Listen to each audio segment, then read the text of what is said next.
I don't know, we've got a very special guest on. We do indeed. Episode 6. There's several words to explain him. Firstly, for me, he was my school captain of my school. When I was in grade 10, our guest here today was school captain of St Joseph's College, Nudgee. That is not why we've got him on. That would be weird.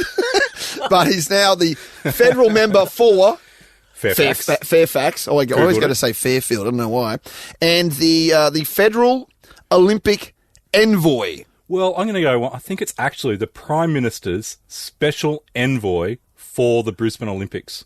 That is the title. Ted O'Brien, Hello, MP. Hello, Jonesy. How are Good to see you? you, mate. Thanks for coming Delighted. down the highway. I'm very excited to be here. And I'm not lying. You were the school captain when I was in grade 10. Ted was the school captain of Nudgee, Northside Well, mate, school. I'm glad you said I had another role related to the Olympics because if this is your 6th conversation and now you're bringing in old schoolmates, and here's a bloke I lived down the road from who I ran into the fish and chips shop at Sue's Corner. The guy that was inside centre with me in the 5th 15 joining us next week. Although the school captains of Nudgee would know their way around Boondall, which was a cluster in the 92 bid, but what's the new word for cluster? Zone. I think it's Zone. Zones, yeah. Clusters We don't a use... little bit COVID wrecked COVID late. COVID wrecked the word cluster, but no, he knows his Boondall inside out. And I think Ted was the first person when I was a kid who I went, okay, this guy's got his... What proverbial was he like as shit together. What was he like as a school captain? He was the We're not consummate. seriously going to He was talk a about- consummate school captain. Actually, he Really? was. I'm honestly, I remember looking up on assembly and going, "Wow, this guy knows what he's on about." You know, this guy's going places. He did. He I was just talking about the importance of 2032. He was even back Absolutely. then. Even back then. in 1991, it was he just banging on. Yeah, he had visions for the Boondall wetlands many years before anyone else did. We're talking late 80s. He knew what was going on. But what's the role now? So what is I like to say you're the PM's right hand man when it comes to the Olympic Games. I guess you are, right? Well, the special envoy basically means a few things. It means here on the ground in Queensland, I'm the go-to for the federal government on all things Olympics. Yep. So that's sort of the short of it. So I have to work with the local councils, the state government, civil society, businesses, all focused on what we have to do to get the games right. Everything from assisting with the organisational side, and so the lead minister there is Minister Colbeck, the infrastructure side, and the lead minister for there is Paul Fletcher, and so I'm a bit of a conduit for both of those here locally. And you talk to state government, council. Talk to state government, council, again, businesses, community groups, and so I report basically directly to the PM. So that's sort of my job, and to be basically his eyes and ears and advisor on the ground. How engaged is the Prime Minister in this bid? Because I ask because it seems like everyone in the southern states haven't quite worked out that Brisbane, or maybe they don't want to admit it, that Brisbane's going to actually host an Olympics. They're going to wake up one day mid-2032 and go, what the hell just happened? Yeah, look, I think, well, firstly, the PM, Scott Morrison, is absolutely invested and has been from the get-go. And it is so important. I think the closer the games come, the more people are going to realise the importance of having the federal government in on this, because as much as Brisbane has come ahead leaps and bounds over the last few decades, we are going to need corporate Melbourne and corporate Sydney. And as much as we are all parochial Queenslanders rah-rah, in truth, they need to know this is also an Australian Games. And so having a Prime Minister on board is key. And federal government has to be all in on this. And thankfully, Scott Morrison was from the get-go. We'll have time for committee chat. I think it's too early to bring committee chat in, but it's interesting around that. It's the Australian, broadening it to Australia, but also globally. We want to talk about the famous 5 on the BOCOG board that are going to. There's some sort of process coming up and how that is selected and who is selecting that. So we'll get back to that. Yeah, you don't want to jump into committee chat It's too soon for committee chat. You don't want people to. We have a drop off after committee chat. We leave that. The analytics say, gone. So. Committee chat. Our mums collectively say each week, come on, leave it to the committee chat till late. People are driving their cars. Now, as part of the envoy, you did do a trip over to the IOC headquarters. Tell us what that was like. I know this is Lutzie's dream to go and hang out in Lausanne for a while. Talk us through how that trip went. Look, it was great. I don't even know how long ago that was now. That must have been 2 years ago. And so it was a delegation. We went over there. It was with the Premier and John Coates and others. And it was really an opportunity for us to do an initial pitch to Thomas Bach, the IOC president, and to just swap notes. And look, it gave me confidence that we were on the right track. And strategically, we won this thing for a few reasons. But that the strategy was to have first mover advantage, to be ahead of the pack. And the fact that we were there, even though the back of your head you're thinking, when you're doing something, you know the flaws yourself, right? So the back of my head, I was thinking, I hope they don't go to this issue. We were so more prepared than they were expecting. And that gave me confidence that the strategy was working, that there was nobody out there who was anywhere near where we were preparing. But Lausanne is great, right? And the IOC, the Olympic Museum, is something else. And again, you get to see the importance of Australia in the Olympic movement and sport. It's not like they change the museum depending on who's walking in the door. Yeah. Right? I mean, it is. Are you sure? I'm sure.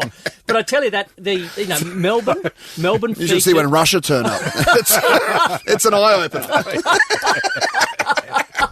No, but you're right. No, there were meat pies at the front door. They only serving 4X. It had nothing to do with us. But honestly, the Sydney Games featured really largely. I mean, Cathy Freeman. Honestly, I don't think there is an Olympian in history that has a pride of place in that museum than Cathy Freeman, and for good reason, given what she did. What is it? Is there like in the museum? Is there a whole thing? Or? Yeah, I mean it's of her. In my mind, it's kind of like clothes But if you think of everything she represented, not just to us in Australia, because everyone loves Cathy Freeman, but she sort of personified all the beliefs of the Olympic movement, of bringing people together, of having a clear line of sight between your past, yet the aspiration for the future.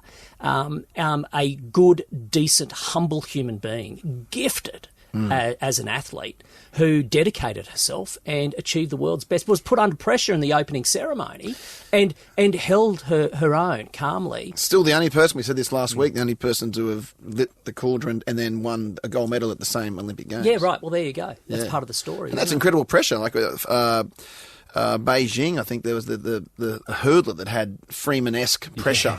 That I think didn't even get to the start line, I don't think, from memory. Just folded under the pressure. So what she represented, and Lutzy, not to talk about our old school again, mate, but... we should. I will. So Cathy Freeman's brother, Norman... Was your year, right? It was my year. Tremendous athlete. And God bless his soul, right? Yeah. Because he's since passed away. Yeah. But Norm I've never met an athlete like him. I can remember when he came to the boarding school, and I was a boarder... when he first walked in, he was like one of those leopards. Just the way he gracefully just walked, almost pranced, and top bloke, hilarious, and an absolute athletic genius. And you talk to Cathy, she's the first one to say the real athlete in our family wasn't me, it was Norman. Yeah, he was a phenomenal athlete. Gifted guy. Yeah. And it was beautiful after she ran and she won gold. The first thing she did was she just made a beeline to the side to give her family a hug. Yeah. And again, it spoke to not just the Olympic values, but who we are as Australians. We're still got those old values, and the importance of family is a part of that. Am I right in saying that when you went to Lausanne, obviously, was this the first time that the IOC has gone, okay, we're switching up the Olympics, it's going to be more pre-existing infrastructure, yada yada? Like LA didn't get that memo, like the new norm, the new norm. So yes, it using was. existing Yes, venues, right. And did you know that going in? Like when did you become aware of that? From the get-go. Okay. We knew that from the get-go, and that's why first mover advantage was so important, right? Because if you think of any tender process, even if you're bidding to build a road or something, there's always a deadline. They might say, right, at 5 p.m. on Friday, you have to put in your bid, and then we'll have a look at. Cross-reference everyone. Yeah. Those days are gone. It used to be the way it used to be done. Instead now, under the new norms, basically the Olympic movement says we're going to have this continuous dialogue with all parties who might be interested in hosting a Games. And that means there's not a deadline. So if you move faster than the others and you have a compelling proposition with demonstrable expertise to give them faith you can deliver, then you've got an opportunity. And as much as we played it really well, candidly, and maybe I'm being a little bit biased as an Australian here, I think it was absolutely in the interest of the Olympic movement to want Australia. I mean, they're changing their business model. We're first cab off the rank. They've got to make these new norms work. Their entire brand and reputation is on the line with this new business model. Yep. And if you're going to shift your business model and you've got to have an anchor client to actually demonstrate it works, who else do you call on than a country like Australia that's safe, secure, free, demonstrable expertise in running mega events, a sport-loving nation? You know, I think, and we lent into that, right? Safe pair of hands type thing. I think for the Olympics too, there's a good reason why they wanted us. Yeah, okay. And we had the Gabba. I mean, we all saw Adele there. She was outstanding. I saw Taylor Swift there. I was front and centre for Taylor Swift. What do you think of the Gabba? Is it the right choice? I mean, you know, we are. Well, it's like it's going to be a different stadium. Yeah, well, it's not exactly. It's the existing spot. It's the same sand underneath it, but that's about it, right? Well, I'll probably dig up the sand when we rebuild it. But what do you think of you know, the Gabba as, you know, as the opening and closing, you know, ceremonies and the athletic stadium for the games? Oh, Jonesy, I think that the Gabba has a lot going for it, and the fact that it has emotional value to we Queenslanders carries weight. I think it does for us. But I think the devil's always in the detail on this stuff. I think there is still a lot of due diligence that has to be done on ensuring the Gabba is going to work, right? Now, that's not to put a big question mark over the whole thing. It's just being pretty candid. We need to make sure we can get people in and out of that place, right? So I think transportation around that Gabba is going to be a key issue that has to be really well assessed. And the good thing is we're trying to set up the governance process that will allow a very thorough, independent, dispassionate assessment of all those sort of things. And that's all ahead of us. So emotional value, hand on heart, yeah, sounds good. First blush, yeah, I like the idea of the Gabba. Is it workable? We've got to make sure we do the due diligence. And major events can make and break. The way that spectators and athletes get around with relative ease can make or break major championships, and has in the past. And it can be the legacy of a championship. Yeah, especially if you're talking about your major stadium, right? The world will fixate on that more than anything else. Did the IOC, obviously when you go in with a bid, there's got to be, they require lock-ins. They require, okay, here's our venues. Okay.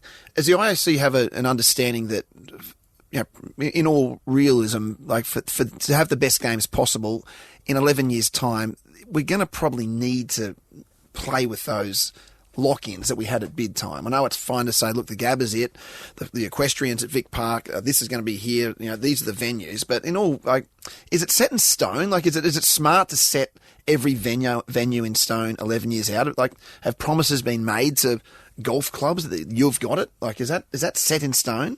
So the IOC understand there's always going to be need for flexibility. If you look at Tokyo, there was movement in the Tokyo events, right up to the end, right? Yeah. And so the IOC are as sophisticated an outfit that I've ever dealt with. And my background's all international deal work, right? So I've dealt with some pretty big corporations. They're very sophisticated. They understand that they've given us a runway of 11 years. In those 11 years, there will be some changes. It's inevitable. But nevertheless, you put forward a master plan, and that's what we did. And we believe right now that where those venues will take place will be at where we said they would. There's no reason to think otherwise. But as I was even saying on the Gabba, it's all subject to a lot of due diligence and making sure things are right. And the international sporting federations, they are very important to each sport. And so there's going to be a lot of this over the years ahead. But the master plan is the plan. That's what we're going after. There's no sort of, cunning manoeuvring going on to thwart it. But nevertheless, realistically, we've got 11 years. There's bound to be some movement around some things. So no major stadium at Boondall? I don't know whether he knows I grew up there. I think he's taking the heartbreak. Yeah, it's you know what? He didn't put a line through Boondall. There's no line through Boondall at this point. Yes, it's to do with the governance and stuff. You know. I'm with you, Lutzy. So, Jonesy, you're on your own on this one, mate. I'm a fan of Boondall. Me and my friend Harvey Lister, mate. We run Boondall collectively. All right. So look, we're going to quick break. We're back with more. We got committee chat, and we want to talk. Hey, after the break, yes. I do want to talk to you after the break. So hang around. I want to ask you about the friendship between Premier Anastasia Palaszczuk and the IOC President Thomas Bach. Is it real? Need a new mattress? About to go to the store on the weekend to choose one? Do me a favour and listen up. Don't buy a mattress from a store. Get a Sleeping Duck. It's the new, better way to get your mattress that was created by 2 aerospace engineers. Ask your friends about it because it's taken Australia by storm. With a Sleeping Duck, you don't have to make a decision after lying on it for 2 minutes in a store. Instead, you open it up and adjust it as much or as little as you like in the comfort of your own home. It's made from the best materials and it's manufacturer direct for incredible value. It comes delivered to your door and you know exactly what you're getting inside. And if you're unhappy in the first 100 nights, they'll take it away and refund you at no cost. So you'll never be stuck with an uncomfortable mattress ever again. So this weekend, just visit sleepingduck.com. The future of football is here. Here come the game changers. Here come the crowds. Yes, the crowds. Here come the passionate and the legends. Here come the A-Leagues. Watch us from November 19th on Channel 10 and Paramount+. Search A-Leagues to discover more. Unplug the stress of modern life with electromagnesium. Anxiety, restlessness, stiffness or chronic pain can be a sign of magnesium deficiency. Absorb magnesium faster through the skin with Electromagnesium's range of skin and body care creams, lotions, sprays and bath salts. Recharge, relax and recover with Electromagnesium. Buy online or find your nearest stockist at electromagnesium.com.au. This is episode 6, Toward the Games, Brisbane 2032. Lutzy, Chris O'Brien from the Courier. Chris O'Brien. Oh, you better. Chris O'Brien. Chris O'Brien used to work with me at 4BC. Chris Jones from the Courier. Cobby last night. Yeah, right. Sorry, the Sport Awards last night. Doesn't he work for the Premier? He does work for the Premier. Yeah. He was walking her in, and every time I went over to talk to the Premier, he was sort of standing there listening in. Do you know Chris O'Brien is working with 4BC. Shout out to Cobby. I know of Chris O'Brien. Yeah. Cracking good sir. He probably listens. Naturally a lovely bloke. I'm sure he would listen to the podcast. So, well, Chris Jones and Ted O'Brien, of course, who is the Prime Minister's special envoy for the Olympics. Now, when we had the Lord Mayor, Brisbane Lord Mayor Adrian Schooner on a couple of episodes ago, he was talking about the special relationship that he now has with Premier Anastasia Palaszczuk after they went on what he says was school camp over to Tokyo with Senator Colbeck. He called it school camp. Now, there's been a lot of talk since you all went to Lausanne about the friendship, the special bond that IOC President Thomas Bach and the Premier Anastasia Palaszczuk seemed to strike up. Is that true? If you want to talk about the relationship between two people, I've learned through life you let those two people do their own talking, mate. So if both of them say so, then let it be so. What does that mean, Chris? I'll follow up. Obviously, you're going somewhere with this, so I'm leaving it up to you. Yeah. Well, did they hit it off? You're in the room. Was that? Did they get along? And was that part of? Was that one of the things that actually helped us? Win these games because is part of the narrative, right? Yeah. Look, I think the relationship that Thomas Bach has with John Coates is absolutely critical. I think the relationship he has forged with the Prime Minister is critical, and the relationship with the Premier is critical. As much as I've spent some time with Thomas Bach, candidly, my relationship just is irrelevant. The most important thing is that the IOC President can look the Prime Minister, the Premier, and indeed the Lord Mayor of a city in the eye and say, yeah, I trust them. I trust what they are proposing. And from all reports, particularly from John Coates, Thomas Bach has that with the PM and the Premier, and I believe the Lord Mayor. Does that answer your question? Yeah, and I'll take that. I'm reading between the lines there. But I think it's time for... What, you're pulling out committee chat right now? I think so. What about Okay, the other one we got to mention is 1 hour, City to the Beach. Oh, would you want to go there first? Let's go there first. Okay. Well, I'm We'll holding come back to committee chat. later. City to the Beach, 1 hour. I mean, it's exciting. Is it possible? I mean, I find it. Growing up, I was more of a Gold Coast sort of lad, but I still find it extraordinary that, and you're a key stakeholder on the Sunshine Coast. Obviously, that's where your seat is. The fact that we have to. In my mind, if I was to catch public transport to Maroochydore right now, I'd be on a train, then I'd get off in the middle of nowhere and catch a bus, maybe 2 buses, to get to the ocean. Like, that's, in my mind, what it's like. And I feel like... That's right. There's a lot of M1 chat at the moment, and I feel like, well, what about the fact that if someone stops to take a roadside pee, you've got a 4-hour trip to Noosa on your hands? Like, that's how quickly that Pacific... What's it called? The Pacific Highway? What is it? What's the road called? The M1. Is it still an M1? The Bruce Highway? Bruce whatever Highway it is. Is that frustrating for you as a guy that must have people literally screaming down your neck on a weekly basis, your key stakeholders in your electorate? Yeah, it is. And I think if we go back to why we're doing the games in the first place, right? And so... we're all sports fanatics, most of us are. We love it.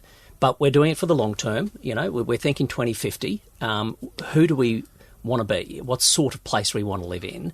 And how do we connect? And for me, the big vision for me for 2050 is a fast rail network right throughout southeast Queensland. If you think of the Southern Cross as a constellation, right?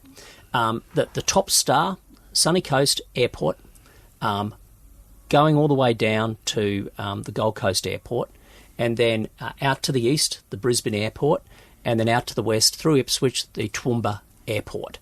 The Brisbane West Airport. And the Brisbane West. And that little star you see in the constellation for me is the Port of Brisbane, right? Oh, I thought that felt like it was Boondall. That's the Port of Brisbane. why Lutzy was smiling, but now Can we port a port? I was visualising that's Boondall. The stars have aligned all of a sudden then. This is way too long a metaphor. Right, okay. But anyway, so if you just Boondall's the saucepan. So, it's over here. Sorry, we're getting off track. No, you reckon? Okay,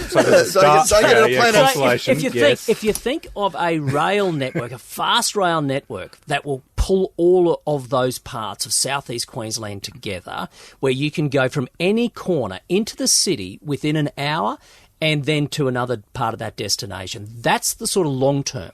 But right now, we've got only 10 years before the Games. How do we get that started? Now, the state government does not want fast rail. They've made that clear. And we have a choice, therefore. We either spend the next 4 or 5 years in a political squabble where the likes of me try to bang the table and point the finger, and the state says no, and they'll point the finger back, and we get zero done.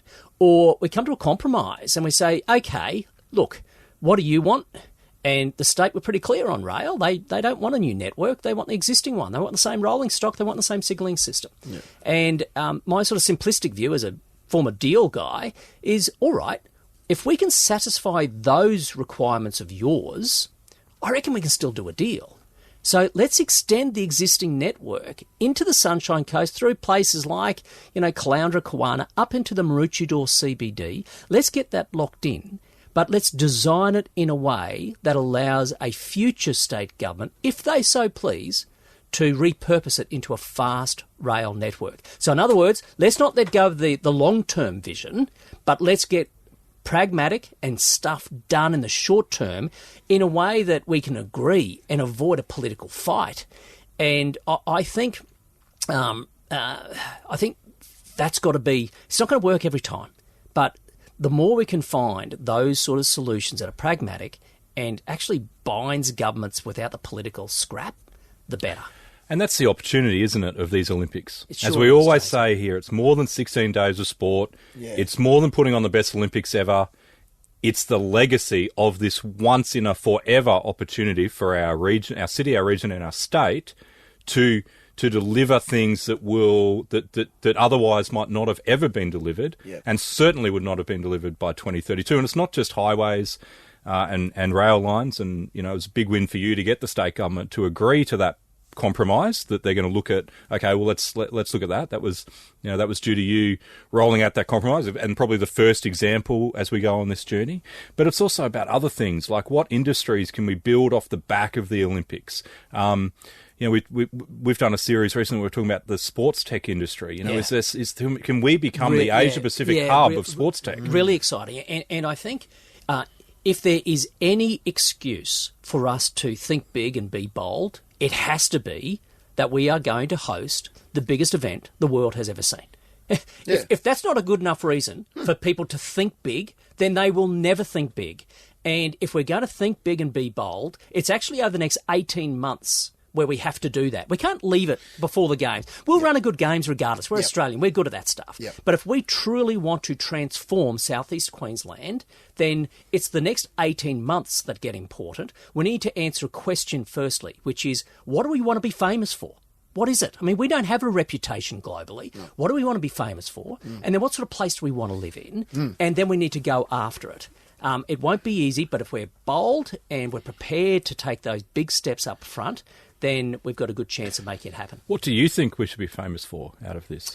Jonesy, if I had to make it up now, I would love Australia, in particular, our part of Queensland, to be world-renowned as the healthiest place on earth.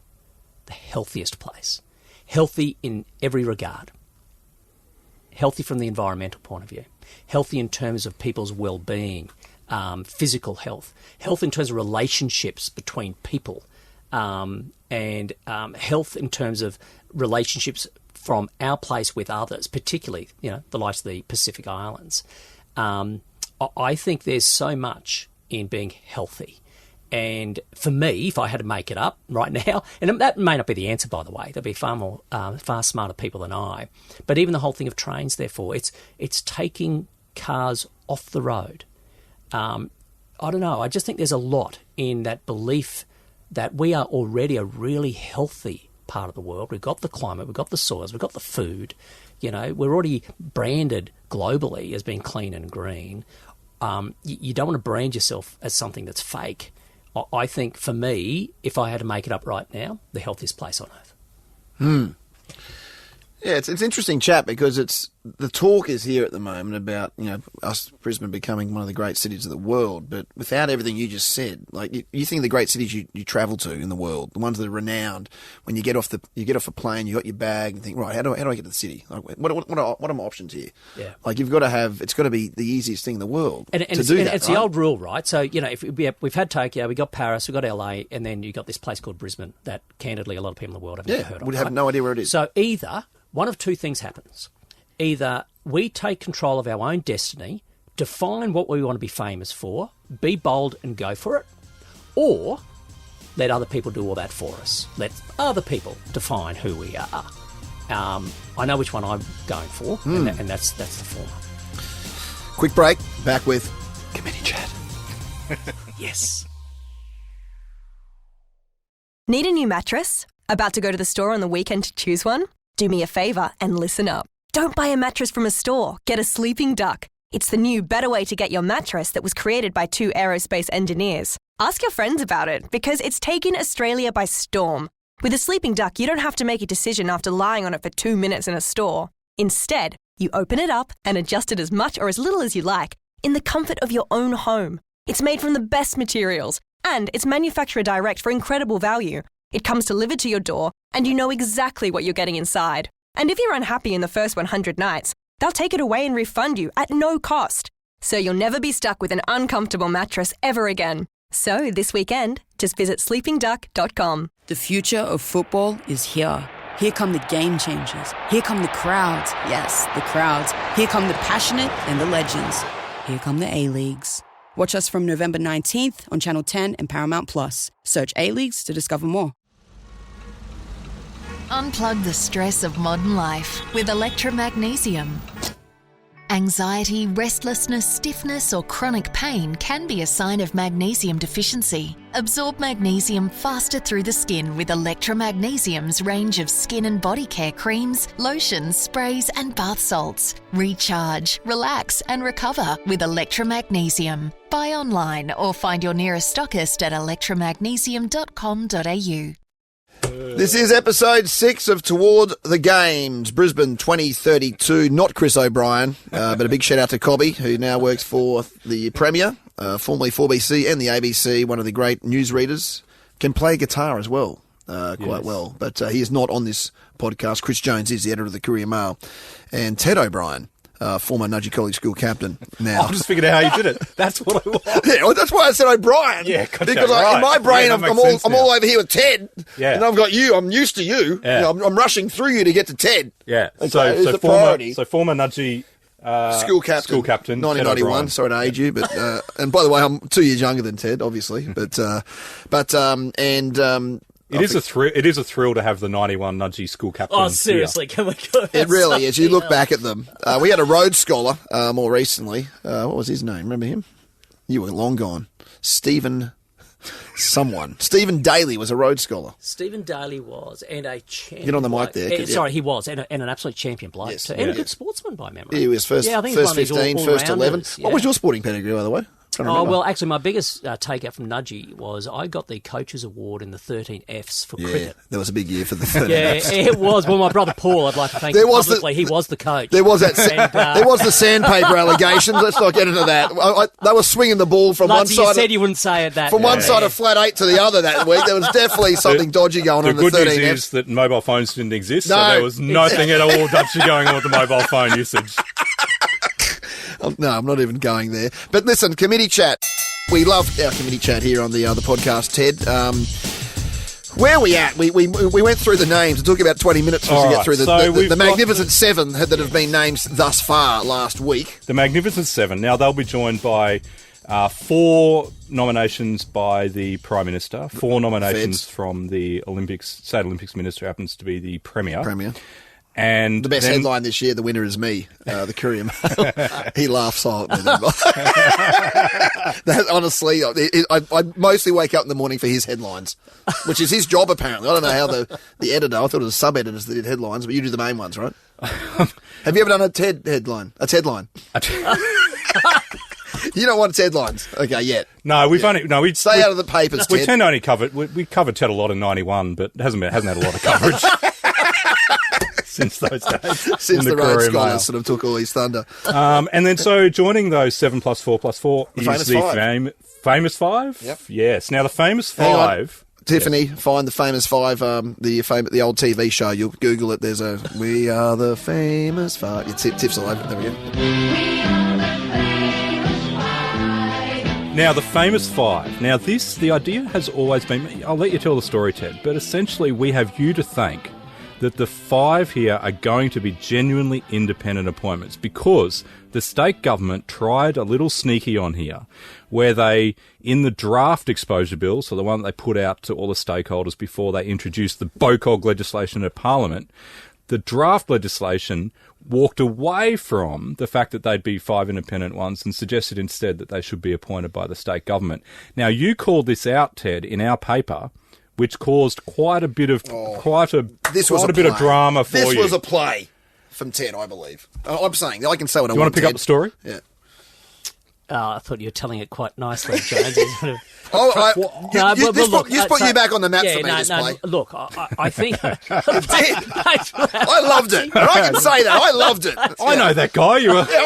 That bloody guy from school, the 13Fs coach. And you put your toes over the edge. And you called it out. What happened that morning? Yes. You called it out. What did the phone light up, or what was the? Well, I probably won't go through the play-by-play phone calls, but since it's only you two, then that's right. And our mums, and mums.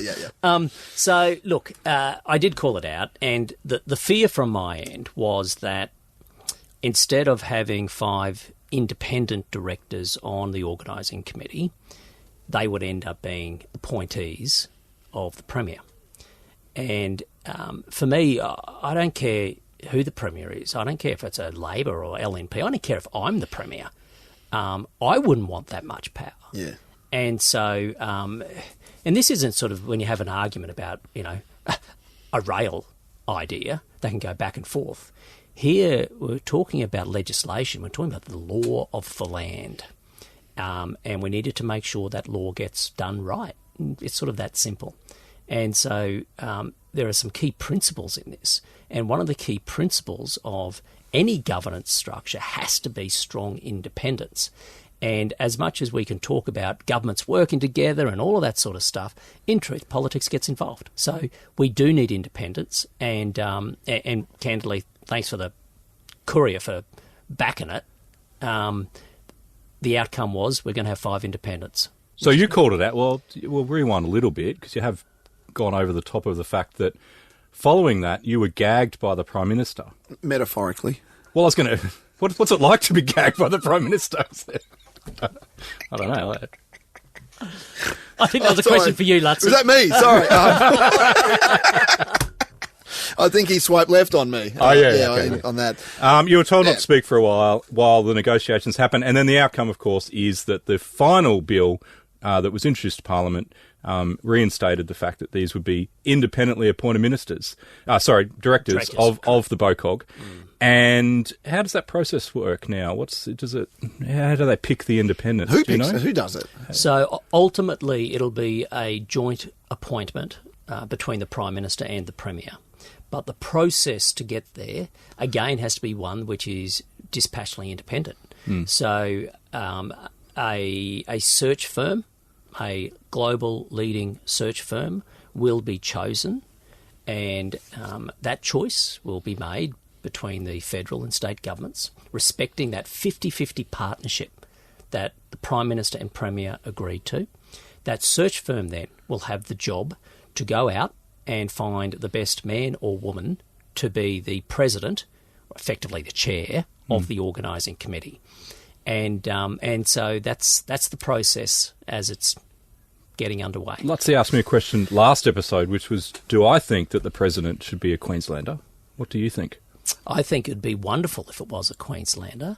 I think we should be giving wriggle room to the search firm to say we want to get the best.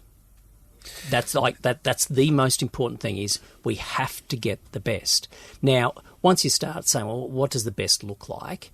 There's no doubt that it'll be wonderful if it's a Queenslander, but I don't support it being a Queenslander being a prerequisite, but we do have an enormous depth of talent, not just of Queenslanders in Queensland, by the way. I, like a lot of other people, have done years living offshore. We've got a lot of really capable Queenslanders and Australians from elsewhere in Australia, living and working overseas, as much as we do here in Australia too. And that's why we need a search firm that has global experience, because it's not just sending out an advertisement and hoping people might write in. You need people who will headhunt, who will say, right, okay, we need to get somebody who is the equivalent of a top-tier ASX chair. Where is he or she? And there's a whole bunch of other criteria, as you can imagine. So is it specifically businessmen and women we're looking for here? Like in my mind, is there only one committee? In my mind, why aren't we chasing, where's Baz Luhrmann? Someone go get Elon Musk and see if he wants to be part of this. You know what I'm saying? So there's going to be... Where's the creative come from? No, I hear you, Lutzy. To answer your first question, does it have to be a business person? No, but you would want somebody who has experience in governance. I mean, if you are chairing what's going to be a pretty big board, and there's going to be lots of vested interest there, and there will be political arm wrestles, you need somebody who's a serious heavyweight and who is not going to be sitting around a board table going, where do I go from here? Typically, business provides that, but not only business, right? So that's the thing. You need somebody who has enormous experience and recognised for such. Because let's not forget, the president's only one of 5 independents. Yeah. And if you're another independent, we want the other independents to be heavyweights too, right? Really solid people. The first question you ask when you're at that level is, well, I don't know if I want to join, who's the chair? And if you don't have a serious chair, the chair can be a magnet or a repellent. And so you've got to get that person right.